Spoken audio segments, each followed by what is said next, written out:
नमस्कार, आप सभी का स्वागत है हमारे YouTube चैनल अमृता एस्ट्रो में। और आज की इस वीडियो में मैं बात करूंगी तुला राशि के लोगों के लिए गुरु के राशि परिवर्तन के प्रभाव के बारे में।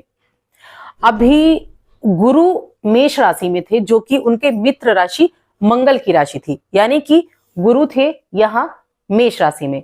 और अब 1 मई 2024 को गुरु का राशि परिवर्तन होगा और गुरु आ जाएंगे दैत्य गुरु शुक्राचार्य उनकी राशि वृषभ राशि में। यानी कि 12 वर्ष के बाद गुरु का गोचर वृषभ राशि में होगा, जो कि तुला राशि के लोगों के लिए अष्टम भाव में होगा।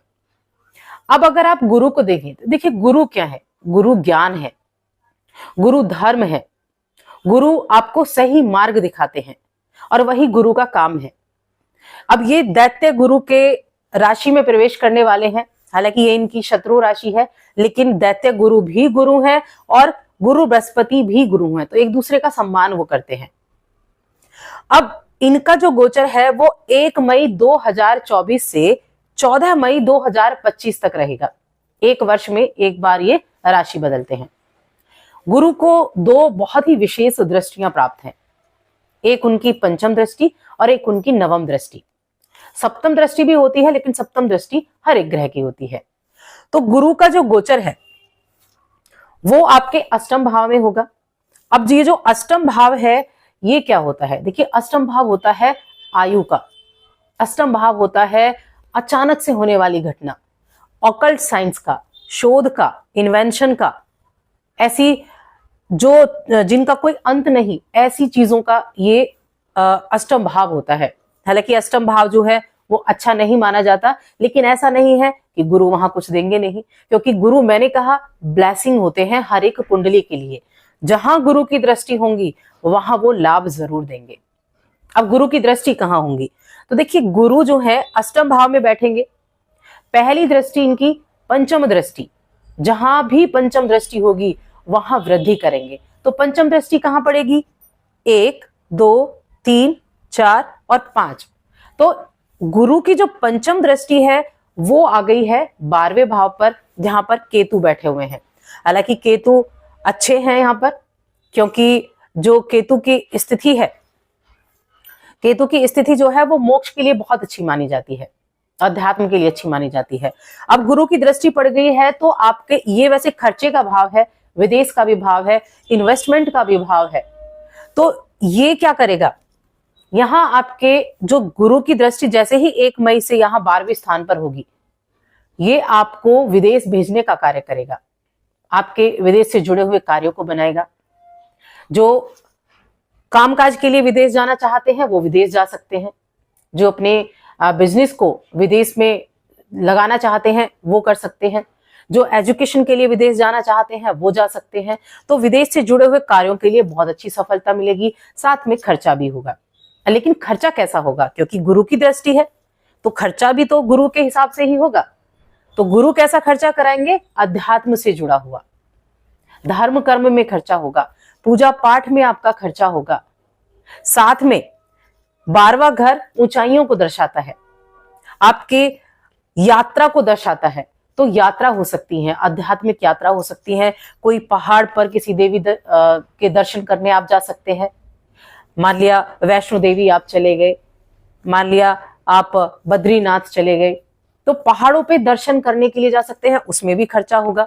तो ये उन चीजों के लिए बहुत शुभ रिजल्ट देगा। साथ में ये इन्वेस्टमेंट का भी है।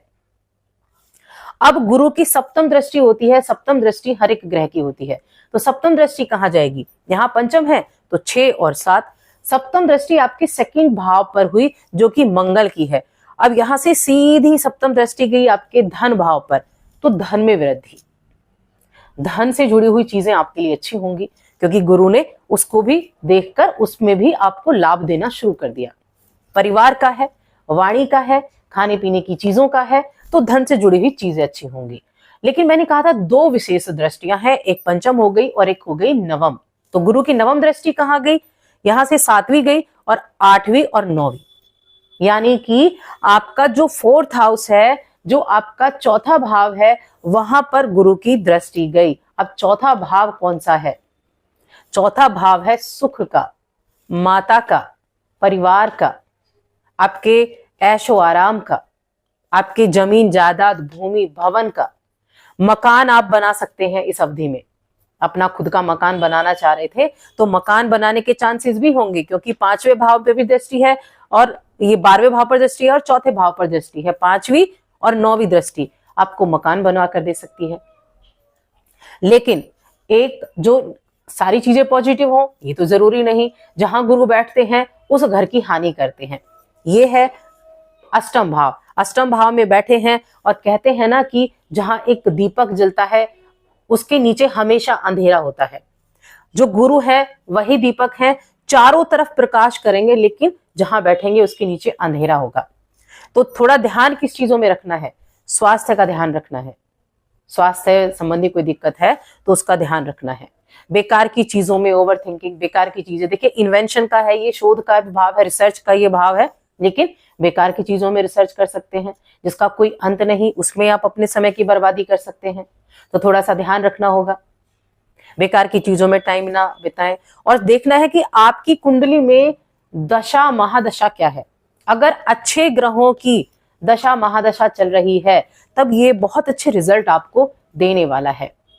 अब अगर देखिए ये यहाँ छठे भाव के स्वामी हैं, मान लो छठे भाव की ही महादशा चल रही हो तो नेगेटिव इफेक्ट भी हो सकते हैं। यहाँ एक विपरीत राजयोग भी बना है, छठे भाव का स्वामी आपके 8वें भाव में गया है तो यहाँ विपरीत राजयोग भी बना है। लेकिन फिर भी स्वास्थ्य का आपको ध्यान जरूर रखना है। कुछ चीजें अच्छी भी होंगी, कुछ चीजों में सावधानी भी रखनी होगी।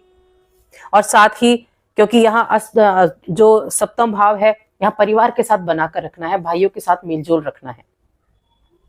तो कुल मिलाकर गुरु आपके लिए अच्छा करेगा। और देखिए गुरु बहुत अच्छे नक्षत्रों में भी जाएंगे। गुरु जो है कृतिका नक्षत्र, रोहिणी नक्षत्र और मृगशिरा नक्षत्र में रहेंगे।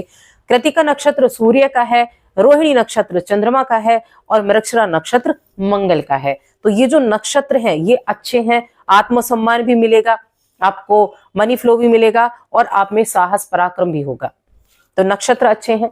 अब इस पूरे अवधि में यानी कि 1 मई 2024 से 14 मई 2025 तक जो सितंबर का महीना होगा, नवंबर का महीना होगा और जनवरी का महीना होगा, विशेष रूप से ये आपके लिए लाभदायक रहेंगे।